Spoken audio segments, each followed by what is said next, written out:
Let's talk about the Philippines. Former President Rodrigo Duterte has been brought to The Hague by the International Criminal Court.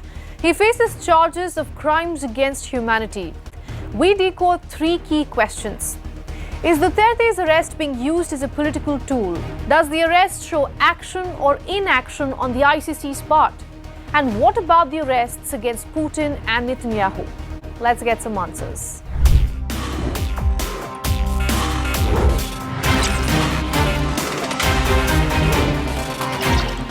The International Criminal Court has 125 countries as its members. It has jurisdiction across these countries over four types of crimes. First, crimes against humanity. Second, genocide. Third, crimes of aggression. And fourth, war crimes. It steps in when countries are unwilling to prosecute themselves. But it's not that simple. I'll come to that in a bit. Let's look at Duterte's case right now. For detention and the basis for detention. So, what is the law and what is the crime that I committed? The ICC has been probing the former president since 2017. He has been accused of committing crimes against humanity in the name of curbing drug dealers. Here are three instances which will give you a sense of what the ICC is looking into. Rodrigo Duterte built his reputation as the quote-unquote punisher while he was the mayor of Davao for more than 20 years. During this on and off tenure, more than 1,000 people were killed, including suspected drug users and dealers. If you destroy my country, I will kill you. Make no doubt about it. If you destroy the generation of Filipinos coming up to replace us, I will kill you.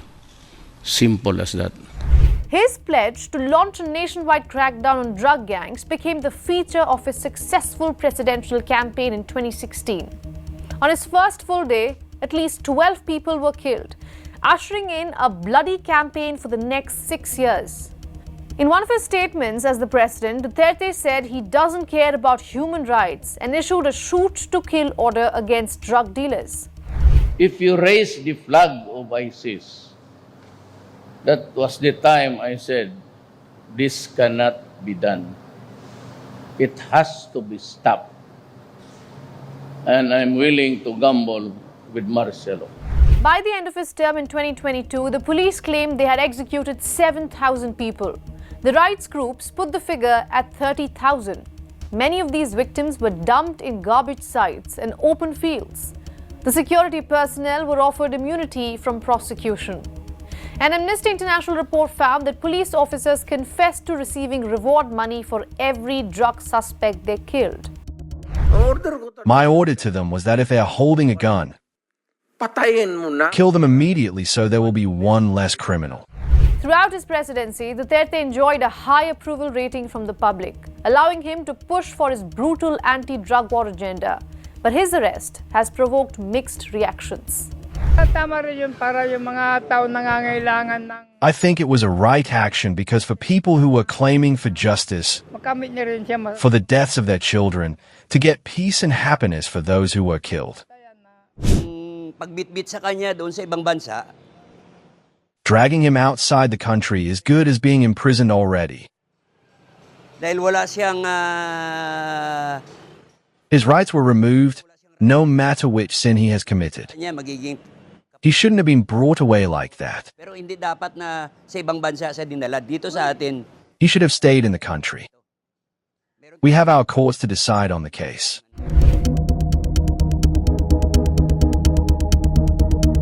Whether right or wrong, let's leave that for the courts to decide. We want to talk about the politics behind it. Remember, earlier I had said that the ICC has jurisdiction over 125 of its members. Well, that's only on paper. Duterte's arrest was possible not because of this jurisdiction. It was possible because of a narrow set of circumstances that allowed ICC to act. You see, the court cannot carry out arrests on its own. It leaves it at the mercy of the official government. And who's in power in Manila right now? This man, Ferdinand Marcos Jr., who has made no qualms about his hatred towards Duterte. The arrest has an uncanny timing. It's an election year in the Philippines and two major political families have had a public fallout. Interestingly, Duterte's daughter, Sara Duterte, is the current vice president and there is an impeachment process ongoing against her. The political rivalry has reached heights unimaginable.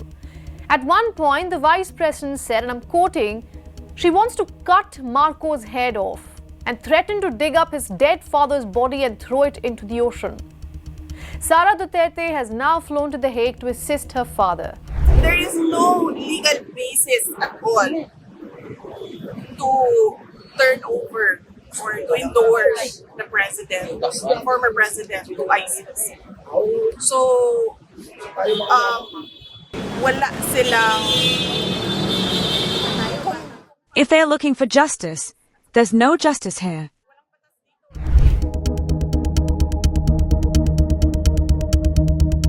So while the ICC is lauding its arrest as significant, the truth is that it goes to show how limited the international body's powers are. In practice, the court has little to no ability to go after its suspects, unless it has all pieces in a specific order, like in Philippines right now. There were two other world leaders the ICC had issued arrest warrants against in the past 1 year. Israeli Prime Minister Benjamin Netanyahu was accused of war crimes in Gaza on November 21st last year. And Russian President Vladimir Putin was accused of war crimes in Ukraine on March 17, 2023. Why hasn't the ICC been able to move against them? The answer is simple: the ICC's hands are tied.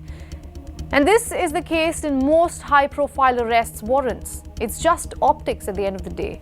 Rodrigo Duterte's arrest may seem like a big win for the ICC, but it only exposes the court's weakness.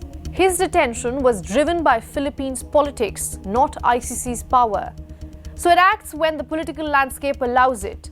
But against world leaders like Russia, the US, China, or Israel, it becomes a toothless entity.